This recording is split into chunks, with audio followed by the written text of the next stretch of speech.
இந்த ப்ராப்ளம் இன்றைக்கி TNPSC group 4 எக்ஸாமில் கேட்ட ஒரு ப்ராப்ளம். 3 சாக்கு, ஒவ்வொரு சாக்குலேயும் வந்து 30 மாம்பழம் இருக்கும். ஸோ மொத்தம் 3 × 30 90 மேங்கோஸ். ஒவ்வொரு டோல்லையும் வந்து ஒவ்வொரு சாக்குக்கு ஒரு மாம்பழம் கொடுக்கணும். அப்போ 30 டோல்ஸ். இதை வந்து நம்ம ஒரு பேசிக் கான்செப்ட் என்ன அப்படின்னா, அந்த கொடுக்குறப்ப மாம்பழத்தை வந்து ஒவ்வொரு சாக்கில் இருந்து எடுத்து கொடுக்க மாட்டார்.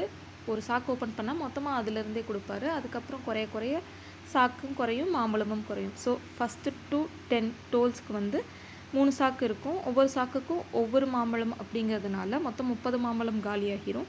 ஸோ இப்போது இந்த 10th டோல் முடிவில் நம்மக்கிட்ட 2 சாக்கு இருக்கும், 60 மாம்பழம். இதுதான் மீதி இருக்கும்.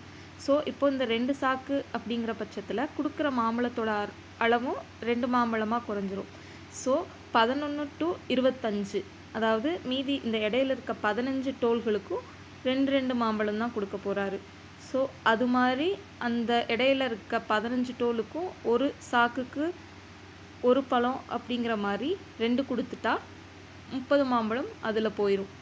ஸோ அதுலேயும் ஒரு சாக்கு குறைஞ்சிரும், 30 மாம்பழமும் குறைஞ்சிரும். இப்போ மீதி 25th to 30th டோல் வரைக்கும் நம்மக்கிட்ட ஒரே ஒரு சாக்கு இருக்கும். அதே மாதிரி 5 டோல் மட்டும் இருக்கும். ஸோ அந்த 5 டோலுக்கும் ஒரு மாம்பழம் அப்படின்னு கொடுத்து விட்டுட்டோன்னா மீதி நம்மக்கிட்ட 25 மாம்பழம் இருக்கும். அதுதான் இந்த ப்ராப்ளமோட ஆன்சர். தேங்க்யூ. அண்ட் இந்த வீடியோ உங்களுக்கு புரிஞ்சிருந்தது அப்படின்னா லைக் பண்ணுங்கள்.